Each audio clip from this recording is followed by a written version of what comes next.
माना ए एक धनात्मक विषम पूर्णांक है। माना ए एक धनात्मक विषम पूर्णांक है। विषम पूर्णांक है।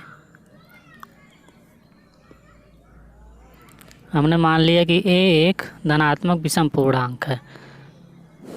अब यूक्लिड प्रमेयिका से ए बराबर होता है बी क्यू प्लस आर।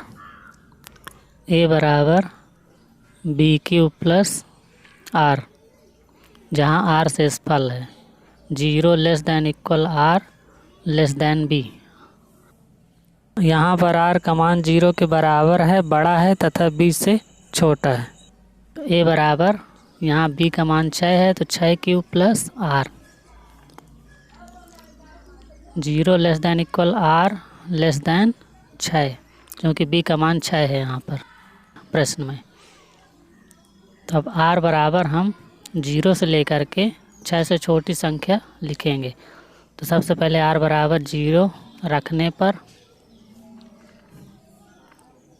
तो आर की जगह 0 रखेंगे तो ए बराबर 6 क्यू प्लस 0, तो बराबर 6 क्यू आ गया।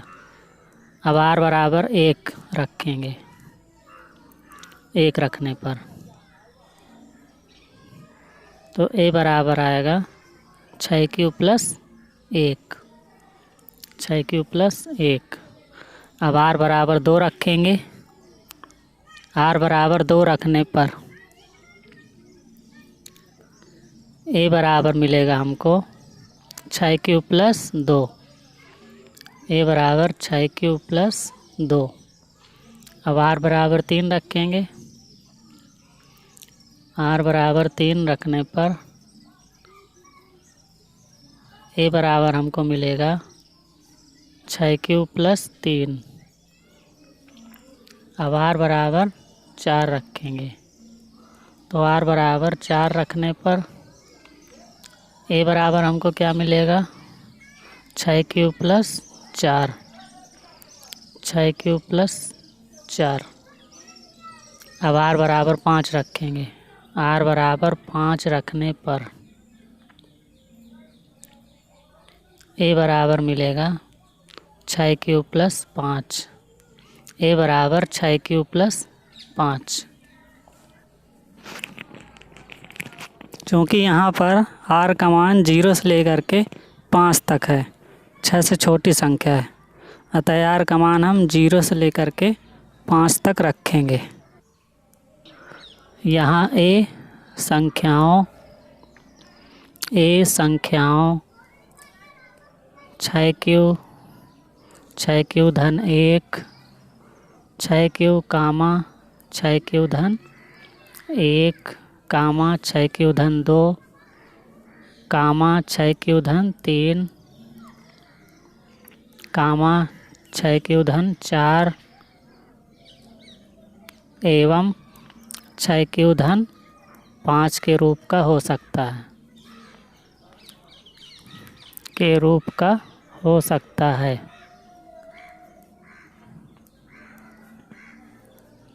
के रूप का हो सकता है। अब चूँकि ए एक धनात्मक विषम पूर्णांक है, चूँकि ए एक धनात्मक विषम पूर्णांक है, विषम पूर्णांक है, इसलिए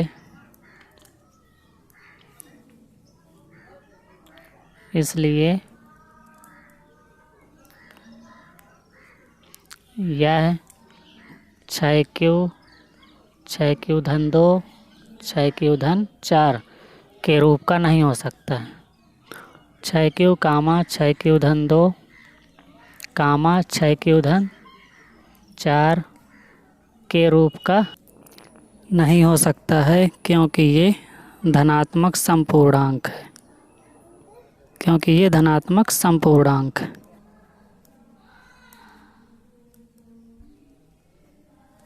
है कोई भी धनात्मक विषम पूर्णांक अतः कोई भी धनात्मक विषम पूर्णांक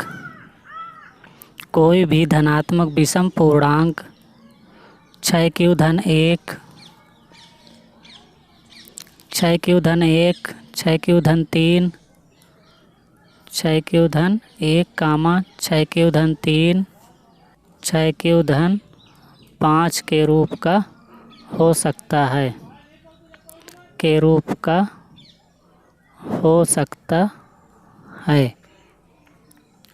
यही हमको सिद्ध करना था।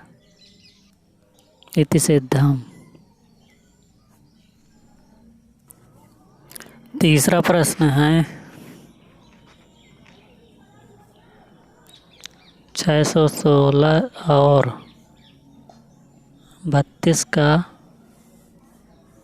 HCF ज्ञात करना है हमको। तो यहाँ पर 616 बड़ा है 32 से, 616 बड़ा है 32 से, इसलिए 616 और 32 पर, इसलिए 616 और 32 पर यूक्लिड प्रमेयिका का प्रयोग करने पर, 32 पर यूक्लिड प्रमेयिका का प्रयोग करने पर, यूक्लिड प्रमेयिका का प्रयोग करने पर, तो 616 में 32 का हम सर्वप्रथम भाग देंगे, 616 में 32 का भाग देंगे। तो 616 भागे 32, सबसे पहले एक बार जाएगा तो 32 लिखा, घटाया तो 11 में 2 गए 9, 5 में 3 गए 2, 6 का उतारा लिया। अब जाएगा 9 बार, 9 बार गया, 9 दूनी 18 और 9 तिया 27, 1 28, घटाएंगे तो 16 में 8, घटा तो 8, 8 से इसफल आ गया। तो 616 बराबर लिखेंगे 32 गुणे 19, 32 गुणे 19 प्लस 8। अब 32 और 8 पर यूक्लिड प्रमेयिका का पुनः प्रयोग करेंगे, क्योंकि यहाँ पर शेषफल शून्य नहीं आया है। तो लिखेंगे चूँकि शेषफल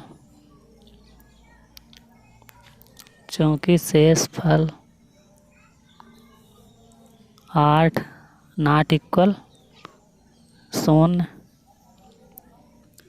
है, इसलिए 32 और 8 पर यूक्लिड प्रमेयिका का प्रयोग करने पर, यूक्लिड प्रमेयिका का प्रयोग करने पर,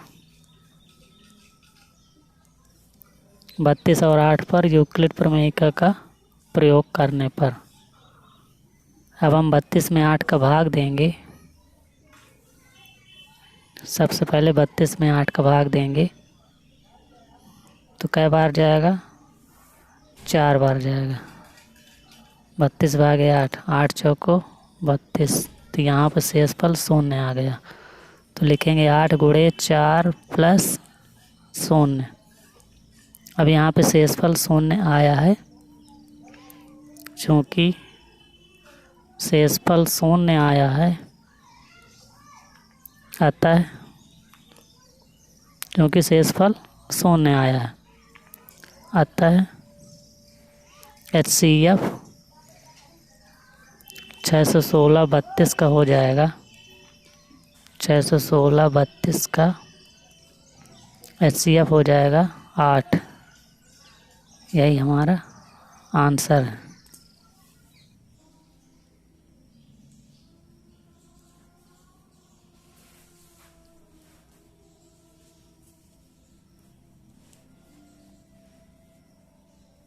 चौथा प्रश्न है, इसमें यूक्लिड प्रमेयिका का प्रयोग करेंगे।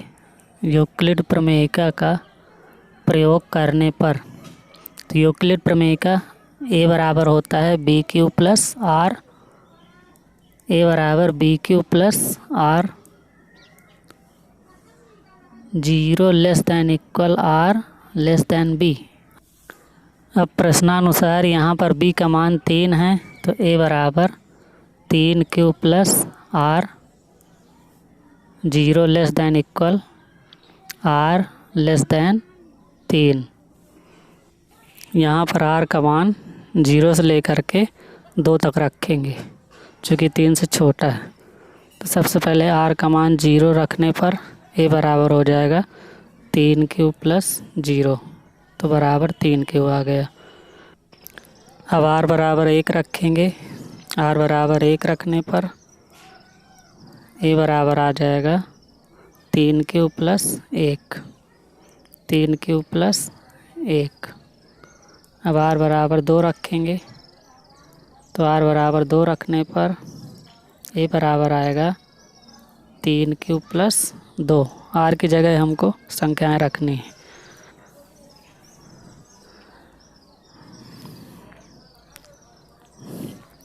अब सबसे पहले a बराबर 3q लेंगे हम, a बराबर 3q, फिर दोनों पक्षों का वर्ग करेंगे। दोनों पक्षों का वर्ग करने पर दोनों पक्षों का वर्ग करने पर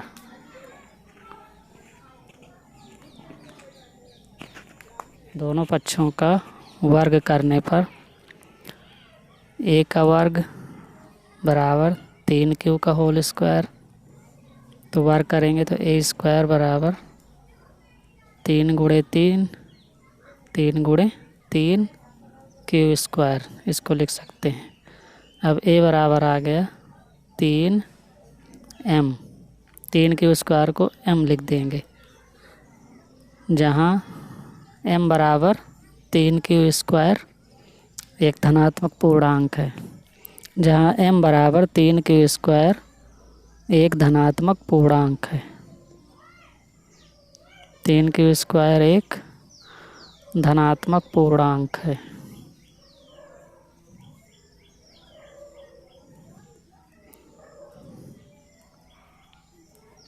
अब हम a बराबर 3q प्लस 1 लेंगे, a बराबर 3q प्लस 1। अब दोनों पक्षों का वर्ग करेंगे। दोनों पक्षों का वर्ग करने पर दोनों पक्षों का वर्ग करने पर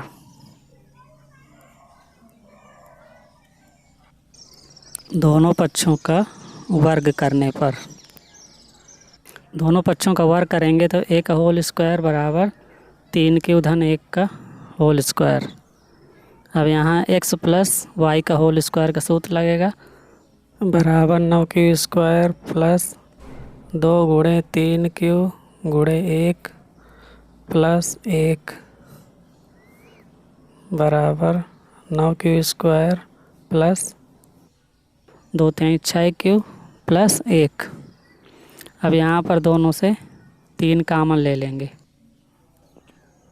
तो बचेगा 3q square plus 2q plus 1, तो बराबर 3m प्लस 1, a स्क्वायर बराबर आ गया,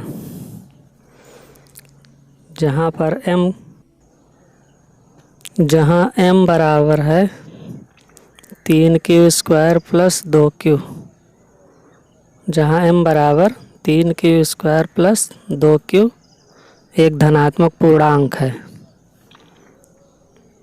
एक धनात्मक पूर्णांक है।